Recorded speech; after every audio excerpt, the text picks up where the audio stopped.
सत्ता पक्ष के द्वारा अपनी उपलब्धियों का उल्लेख करना एक सहज स्वाभाविक है और प्रजातंत्र में ये सब चलता भी है। लेकिन जब सत्ता पक्ष कुछ कहता है तो उसमें कहीं न कहीं से उनका राजनीतिक दृष्टिकोण भी हो सकता है। लेकिन भारत गणराज्य के उपराष्ट्रपति जब कुछ कहते हैं तो वो दलगत भावना से ऊपर और दलगत लाइन से ऊपर उनके विचार होते हैं। देश ही नहीं, पूरी दुनिया पर उसका ध्यान जाता है। पिछले दिनों उपराष्ट्रपति जगदीप धनखड़ काशी आए थे। विषय भी था, अवसर भी ऐसा था जिसमें विकास की बात होनी थी। वो कंपनी सचिवों के एक सम्मेलन को संबोधित करने आए थे, उसमें सहभागी हुए और वहाँ उन्होंने जो पिछले कुछ वर्षों में देश की ने जो विकास यात्रा तय की है उसको बहुत ही प्रामाणिक और तथ्यों के साथ रखा। कंपनी सचिवों का सम्मेलन था, इसलिए अर्थव्यवस्था एक प्रमुख मुद्दा था। इस विषय पे उपराष्ट्रपति ने जो कहा वो तथ्य के आधारित पे है और पूरे भारत को इस पे गौरव का अनुभव भी होना चाहिए और हो भी रहा है। दुनिया में भारत की अर्थव्यवस्था को लेकर एक प्रकार से लोगों में एक सम्मान का भाव भी बढ़ा है।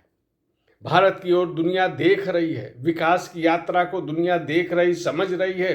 तो उपराष्ट्रपति जी ने जो विषय उठाए यहाँ पर, उसमें भारत की अर्थव्यवस्था जो प्रमुख मुद्दा था, अवसर के अनुरूप उन्होंने ये भी कहा कि 5वीं अर्थव्यवस्था पर भारत को पहुंचाया गया है और भारत उस दिशा में तेजी से बढ़ रहा है जब वो विश्व की तीसरी सबसे बड़ी अर्थव्यवस्था बन जाएगा।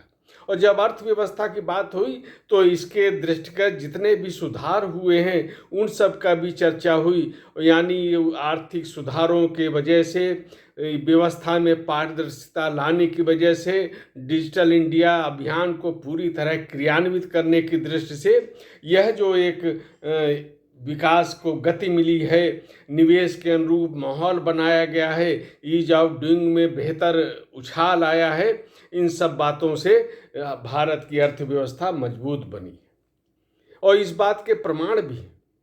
इसके अलावा जो उपराष्ट्रपति ने जो प्रमुख बात कही, देश के राष्ट्रीय स्वाभिमान से जुड़ी हुई बातें हैं, ये सांस्कृतिक बोध कराने वाले तथ्य हैं। उन्होंने उल्लेख किया, इस बात से कौन इनकार कर सकता है कि अब जनवरी आने वाला है, अयोध्या में भव्य श्री राम मंदिर का लोकार्पण होना है।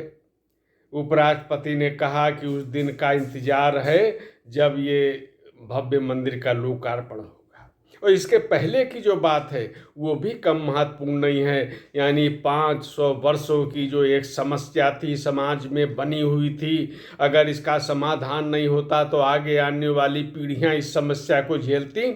इसका एक सौहार्द के साथ समाधान हुआ है। ये एक बहुत बड़ी उपलब्धि है और पूरे देश में एक सद्भाव का माहौल हुआ है जब से श्री राम मंदिर का निर्माण कार्य शुरू हुआ है। ये एक पूरे हमारे जो भारतीय समाज और भारत देश के लिए एक बड़े गौरव का विषय है। कश्मीर का विषय उन्होंने उठाया।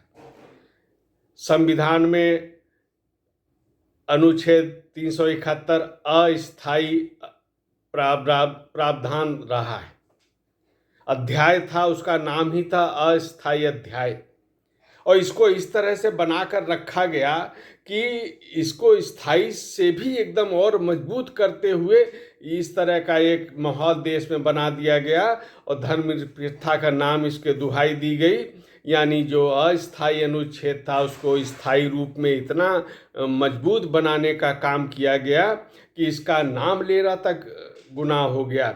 तो उपराष्ट्रपति जी ने इसकी ओर भी संदेश किया कि जो यह जम्मू कश्मीर के लोग हैं, यहाँ की जनता को जो संवैधानिक सुधार हुए उनसे उनको बड़ा लाभ हो रहा है। पूरा का पूरा कश्मीर, जम्मू कश्मीर बदल रहा है, यहाँ के लोगों को सुविधाएं मिलना शुरू हो गई हैं, विकास हो रहा है, उद्योग का विकास हो रहा है। ये सब बातें तथ्यों के आधार पे हैं, तो एक बड़ी उपलब्धि ये भी है। अनेक कार्य, महिला आरक्षण का विधेयक भी लंबित था, इस दौरान पारित हुआ।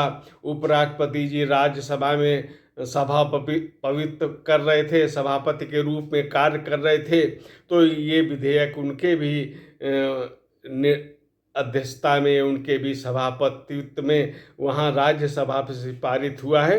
ये भी एक सुंदर संयोग की बात है। अनेक तथ्यों का उपराष्ट्रपति जी ने उल्लेख किया कि किस प्रकार से भारत एक विकसित होने की दिशा में तेजी से अग्रसर हो रहा है। राज्यपाल आनंदीबेन पटेल ने कंपनी सचिव के इस सम्मेलन में उत्तर प्रदेश की विकास यात्रा का उल्लेख किया। उन्होंने वो योजनाएं बताई जिसमें उत्तर प्रदेश नंबर 1 की स्थिति में पहुंच चुका है, निरंतर आगे बढ़ रहा है। निवेश की दृष्टि से हो, ढांचागत निर्माण की हो, व्यापार सुगमता की बात हो, निवेश हो, विनिर्माण हो और निर्यात में वृद्धि हो, रोजगार में वृद्धि हो, कृषि में किसानों को लाभ की बात हो, बुनियादी ढांचा का निर्माण हो, कनेक्टिविटी हो, पर्यटन हो, इन सब में अभूतपूर्व वृद्धि हुई है। और GGIE और नीति आयोग की रिपोर्ट से भी ये सारे तथ्य जाहिर हैं, यानी प्रमाणित हैं। और राज्यपाल ने भी जो बातें कही वो भी पार्टी लाइन से उनका कोई मतलब नहीं है, बल्कि प्रदेश की जो वास्तविक प्रगति हो रही है उसकी ओर राज्यपाल जी ने, आनंदीबेन पटेल ने उसकी ओर ध्यान आकर्षित किया। और ये विषय वहाँ उन्होंने कंपनी सम्मेलन के सचिवों में के बीच में रखा। अनेक जो कार्य हुए हैं, खासकर से लॉ एंड ऑर्डर को जो मजबूत बनाया गया, महिलाओं में, बच्चियों में एक प्रकार से आत्मविश्वास आया है, उनके स्वाभिमान, उनके स्वावलंबन की दिशा में अनेक कार्य चल रहे हैं।